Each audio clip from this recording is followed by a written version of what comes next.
Okay. I guess for a season that was running so well offensively and pace and scoring, what happened in that third quarter? They just kind of controlled the game.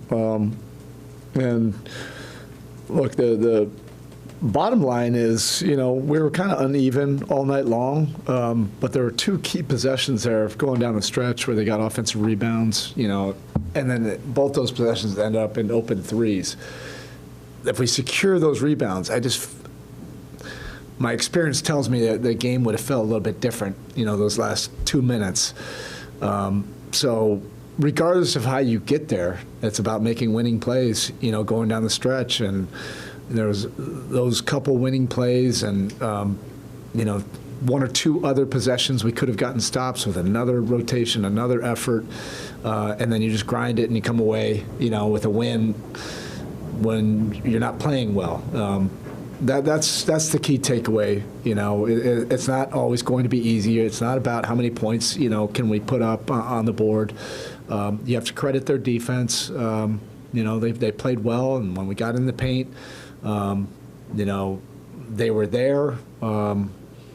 We missed some shots that during the course of the game that could change things, but it didn't matter. Like we were there at the end. It was a ball game, and they just made more plays. Bam is a floor spacer. How much can that open up for you guys? We saw how he drew Wemby out a few times, and just what he can do. That component now seems to be very much part of his game. How does that change things for the team? Bam is growing his game every single year, and that's another aspect that's been happening now for a year and a half, and that will help us. It is helping our attacks and ability to get into the paint for other guys.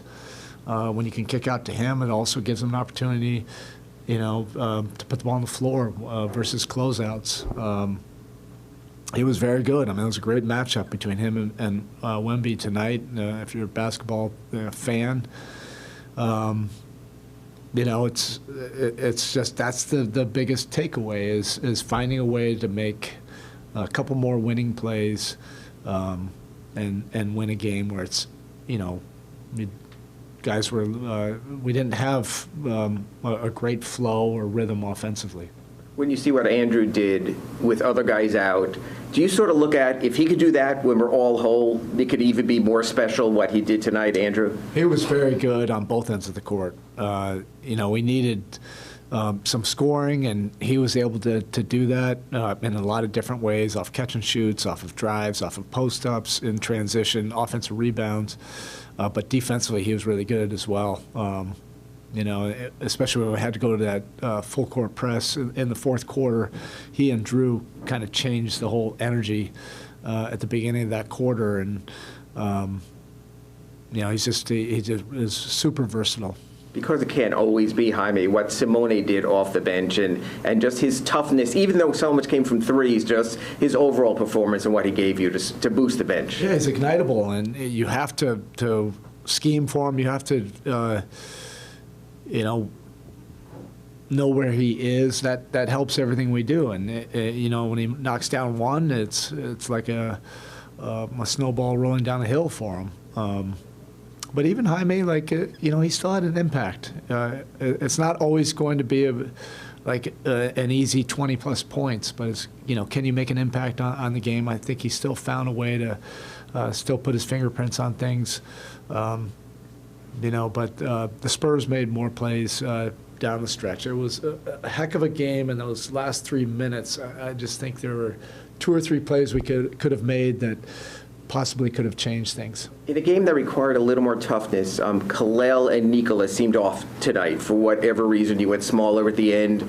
Did you need more aggression from them? Was there not enough there from those two? Well, it's not necessarily just like aggression and scoring. It's like, okay, this is this type of game. This game is a little bit less fluid. All right, how else can we make an impact on the game? It might be, for Kalel, it might be 12 rebounds and 3 change shots at the rim, playing, with energy or whatever, just impact that unit where it's a positive. Nico, he had a great transition layup, and he missed his first layup, and then that kind of changed his energy now for the rest of the game. That's going to happen. That's competition. It's tough on the road, but now can you come away with 10 rebounds, 3 deflections, a couple great offensive ball movement plays where you help somebody else or drive, and then you feel great about it because you contribute, to a win. But that's part of the evolution for young players. Coach, It's all about like can you make your final box score number a positive, and a positive in a big way. I can't see it on my glasses, but I just want everybody, at least being neutral or positive, and you don't want to be deep into the negative, whatever that may be on the plus minus. Coach, you guys went to a zone in the fourth quarter. What did you think of the speed of how it was operating? We were down 15. Did I want to go to the zone? No. Did I want to go to a full court press? But they created that separation. But like I said, that group was flying around. Wiggs and Drew were pretty disruptive. Jaime was disruptive in that as well. So it allowed us to get back into the game, and it was a game. And that's what, again, I'm repeating myself, but the takeaway for our locker room is you can win games even when multiple guys don't necessarily play well. Last one, Coach. When you're dealing with someone who creates so many overreactions like Victor, how hard is it to play help defense? You have to do it. I mean, if you want to win, you got to do tough things in this league. All right, cool. Thank you. Thank you, Eric.